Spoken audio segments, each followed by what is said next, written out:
As a kid, flying fish and fish jumping 20 feet out of the water always sounded kinda cool, right? Wrong. Minnesota right now is faced with a life or death struggle between our outdoor water recreation and the threat of an alien species trying to invade our lakes, rivers, and streams. Around the 1970s, these monstrous bottom feeders from China were imported to the United States and stored in large ponds, which they somehow later escaped to take over the Mississippi River and most, if not all, of its tributaries. Asian carp pose many serious threats to our freshwater ecosystems. First, we'll break down the different species and what make up the invasion. You and me going fishing in the dark, lying on our backs and counting the stars where the cool grass grows.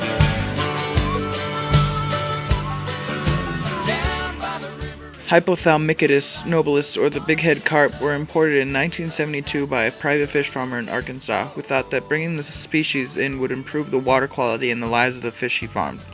From this farmer's fishery ponds, many bighead escaped into the river systems of Arkansas, where they reproduced like crazy and headed north. As if that weren't enough, a few aquaculturists from California and Colorado illegally smuggled hordes of these fish into their own fish farms, where they also escaped and took over the nearby lakes and rivers. The bigheads, which can grow up to a maximum of about 60 inches and 110 pounds, are filter feeders, meaning they survive off eating zooplankton. The problem with this is that they eat a lot of zooplankton, leaving very little left for any other organisms that depend on zooplankton to survive, sending shockwaves all the way up the food chain. Next, we have a silver carp, the most famous species you've all heard about, or seen videos of hundreds of fish jumping straight into the air behind boats. These monsters were brought to the U.S. in 1973 by the same Arkansas farmer that introduced the bighead. These fish are the most feared when it comes to which species get into our waterways. Vibrations and noise of passing boats sends these fish rocketing into the air like little missiles. I think it goes without saying why this would be a huge threat to our water recreation. The force of going anywhere from 20 to 40 miles an hour on a boat, jet ski, tube, wakeboard, or any other craft, then getting slugged in a part of your body with an average 18-pound bottle of muscle is enough to shatter the bones of even a world champion milk drinker.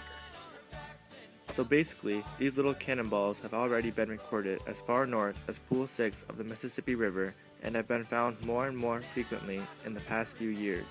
The question is not if, but when will these fish eventually creep into our waterways? And once that happens, all boating recreation will be practically demolished. The Sedentarian Godon idella, or grass carp, also known as the white emer, was also first brought to Arkansas, except in the 1960s, years before the other species were introduced. The import of these fish was meant to help control the rapid growth of lakes, rivers, and aquatic farms that were being choked with an overabundance of aquatic plants and other vegetation. Growing up to 70 pounds and feeding on most, if not all, aquatic vegetation, these fish are voracious eaters, and if not kept under control, will completely devoid an entire lake of any of its plant life.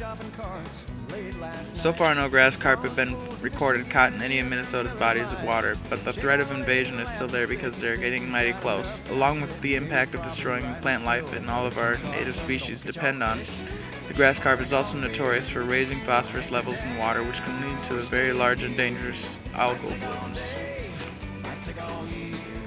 Last but not least, we have Mylopharingodon piscius, or black carp. Right now, black carp are least of our worries, so to speak, when it comes to the carp invasion, because so far, even though some fish have been found in the wild, there has not been any solid evidence of established breeding populations anywhere in the U.S. Originally imported into the same farms and time of the grass carp, the introduction of black carp was mostly an accident, as in, black carp minnows would be accidentally shipped over in the same containers as the grass carp. However, during the 1980s, they were purposely imported to control the yellow grub, a harmful organism that injured aquaculture farm populations. Black carp were also imported as food fish.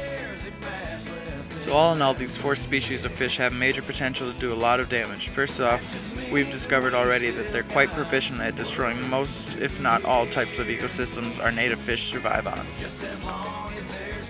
Carp are pretty large fish, and even at a young age don't stay small for very long, meaning they have almost no natural predators in Minnesota to keep their population down. After all, what kind of predatory fish do we have that could possibly take down a 60-pound, 52-inch bighead carp? And even if a predator could, what would stop these predators from chasing after the smaller and easier fish to catch instead? Along with not having any natural predators, carp don't require a whole lot of oxygen or water quality to survive, meaning that when they wreck their environment and deplete its resources, they would be affected very last, after destroying all of our other native species first. Carp are capable of reproducing very quickly. To prove this, go out to any lake in the spring and you'll see hundreds of carp roaming the shallows during their spawn. So what are we to do about this problem? My team and I have devised several plans of action to help slow the steady advance of this alien colony. First off, on a citywide scale, there could be many bounties put on the heads of carp per lake, where sometimes a city's board of officials can elect to let fishers and hunters come out for 1 or 2 nights out of the year, and have a certain time period in which any carp they harvest will be worth a certain dollar amount. In lakes where you can bow shoot or catch upward of 300 fish a night, this isn't such a bad idea to reduce their large populations. Another method of control would be to increase funding and the assets for advertisement and promotion of carp hunting and fishing. One method that will soon be available in the future as our scientists expand on our genetic mutation capabilities is being able to disperse a chemical that targets and sterilizes only certain species of fish. So far, the biggest form of keeping these fish out of Minnesota's waterways has been the use of electric barriers that electrocute any carp that tries swimming through them. With these technologies in place already, many Minnesota government officials believe that this is one of the only reasons that the invasion has not completely taken us over yet. So as far as funding and research go, we should definitely increase our efforts to further move the technology of these electric barriers. Looking to the future, we can only hope that we can get a hold on this carp invasion and that we will be able to safely restore the ecosystems of Minnesota's many waterways.